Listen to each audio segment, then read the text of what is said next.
Je suis différente. Je sens que je ne fonctionne pas de la même manière que les autres. Je me sens en décalage avec les autres. Peut-être même qu'il y a quelque chose de cassé chez moi. Ce sont des phrases et ce sont des ressentis des zèbres qui commencent à se découvrir différents.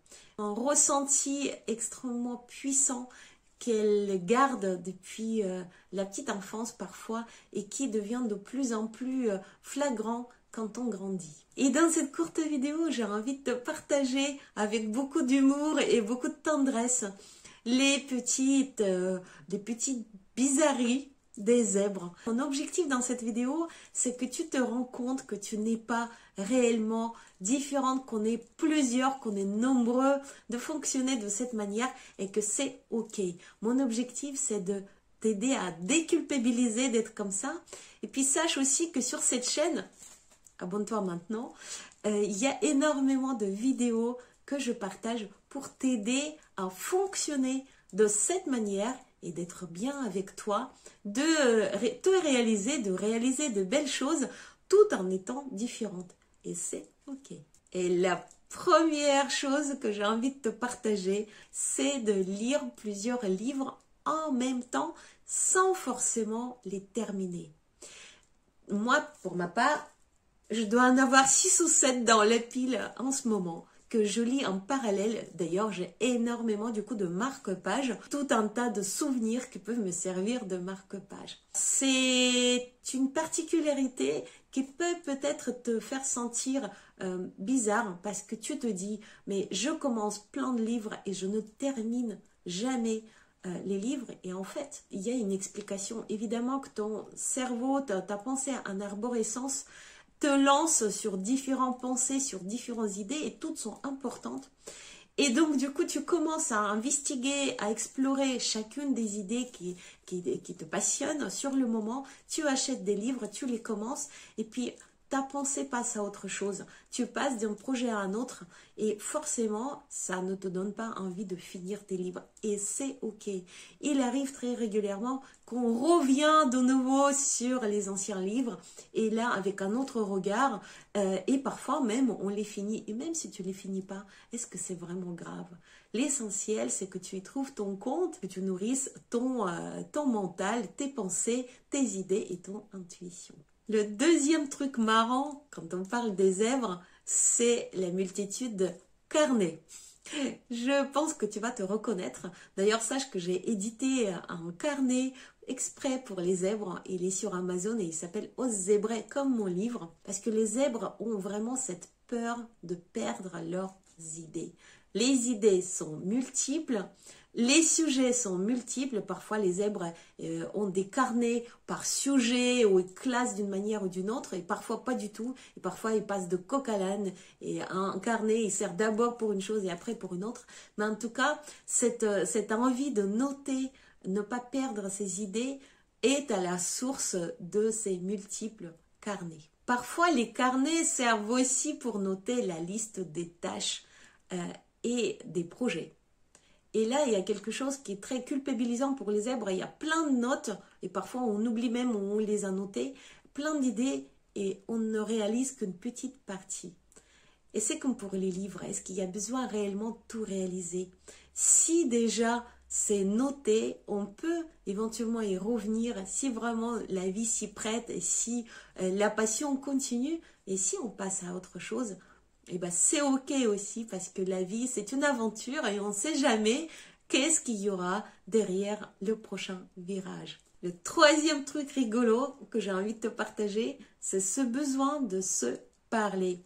Et en ce qui me concerne, généralement, je me parle en plus en marchant. Ce besoin de se parler, souvent, c'est pour pouvoir un petit peu cadrer le cerveau et garder, si c'est pas focus, au moins le fil rouge de notre journée. Moi, généralement, quand je me parle, c'est soit pour me poser des questions, soit pour me recadrer sur l'action que je suis en train de faire. Je dis quelque chose comme « Bon, maintenant, on fait ça. Bon, qu'est-ce qu'il faut encore que je pense ?» La quatrième habitude, c'est la complexification. Et ça concerne le quotidien, ça concerne le professionnel ou le personnel, tout pareil. Par exemple, les zèbres adorent les objectifs à tiroir. avec le multiple et. C'est ça que j'appelle les objectifs à tiroir. Je veux créer un atelier et je veux que ça soit fait dans un joli endroit et je veux qu'il y ait au moins 5 personnes et je veux me sentir bien et je veux que la communication se fasse de telle ou telle manière et. Quelque chose qui était très simple à la base devient une usine à gaz. Souvent, les zèbres vont dans les détails et les détails comptent pour les zèbres. Ce qui voudrait dire qu'on rajoute plein de petits détails, petits éléments en perdant souvent de vue l'objectif essentiel. Et il est possible de simplifier, c'est d'ailleurs le sujet de l'un de mes ateliers dans Alchimie de l'efficacité, comment simplifier pour avoir rapidement un résultat si on utilise quelques outils et si on s'autorise à le faire et lâcher sur une partie de ce qui peut être secondaire pour nous. 5e, c'est les difficultés de choisir. Et ça peut concerner vraiment le quotidien. Difficulté de choisir un plat dans un menu. Difficulté de choisir une paire de chaussures à mettre pour une soirée. Et parfois tout abandonner parce que le choix est vraiment trop compliqué. Ça peut être aussi dans l'activité professionnelle, difficulté de choisir la cible, difficulté de choisir la date, difficulté de choisir le mode de communication, difficulté de choisir les mots quand on ne se fait pas confiance, difficulté de choisir tout et n'importe quoi. Oui, parce que on comprend en tant que zèbre les conséquences de chacun des choix. Et il n'y a pas de choix idéal. La seule chose à faire, peut-être, c'est de se dire que choisir, c'est pas renoncer, mais séquencer. J'en parle de ça dans mes autres vidéos. 6e bizarrerie des zèbres, c'est de faire de multiples formations, de suivre de multiples ateliers, live, webinaires, vidéos, tous les jours. Et parfois d'ailleurs sans les finir. Évidemment, pour nourrir ta curiosité intellectuelle, pour donner à manger à ton mental, à ton cerveau, pour nourrir tes idées aussi, tu as besoin de tout ça. Et c'est OK. Alors, une chose qui est souvent culpabilisant pour les zèbres, c'est qu'elles n'en font rien. Les formations, les webinaires, elles ne les appliquent pas. Et s'il y a un conseil que j'ai envie de te donner, c'est justement peut-être appliquer, utiliser chaque petite parcelle d'information, chaque petite parcelle des choses qu'on apprend directement en pratique, sans attendre la fin, sans attendre le bon moment. C'est le moyen pour ne pas culpabiliser et enfin rentabiliser les multiples formations et donc le temps et l'argent que tu as investi dans tout ce cheminement et dans tout ce nourrissage intellectuel.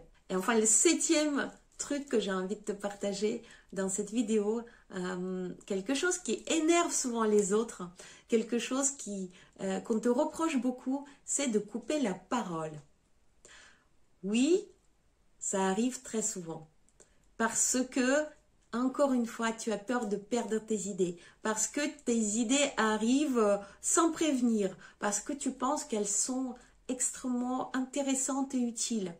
Parce que tu es aussi dans cette empathie avec l'autre et que pour toi, monologue, ça n'a aucun intérêt, c'est l'échange qui est important.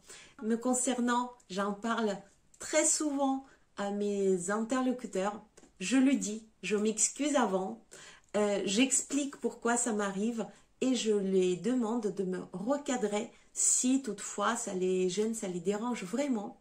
Mais comme la plupart du temps, mes interlocuteurs, ce sont des zèbres, je suis entourée des zèbres depuis que j'en parle et depuis que j'ai accepté d'être comme ça. C'est des personnes que j'attire naturellement. On se comprend et du coup on déculpabilise, on en rit aussi beaucoup. Voilà les quelques 7 éléments, 7 habitudes surprenantes des zèbres que j'avais envie de te partager. N'hésite pas à me dire là en commentaire si tu te reconnais, s'il y a d'autres choses qui te viennent à l'esprit, qui sont vraiment bizarres chez toi. Ce partage-là est important pour comprendre qu'on est bizarre et c'est OK. Et on peut aussi trouver des solutions pour apaiser notre culpabilité d'être pas comme tout le monde. Et aussi, on a les solutions pour expliquer aux autres, à notre entourage, la façon dont on fonctionne. Cette solution, c'est l'humour. Cette solution, c'est le rire. L'autodérision m'aide énormément pour communiquer toutes ces bizarreries et pour me sentir bien avec moi-même. Voilà ce que je voulais te dire dans cette vidéo que je voulais courte et finalement qui est assez longue. Partage-la aux zèbres que tu connais ou qui ne se savent pas zèbres, qui vont peut-être se reconnaître et ça va peut-être être le début de leur cheminement aussi, de leur découverte. Rejoins-moi sur mon canal Telegram où je partage énormément de vocaux spontanés pour rire aussi parfois parce que je partage mes expériences. Plein de partages aussi dans mon livre Osez vrai que tu peux trouver sur mon site et sur Amazon pour enfin t'accepter tel que tu es. Je te souhaite une très belle journée. Ciao, ciao.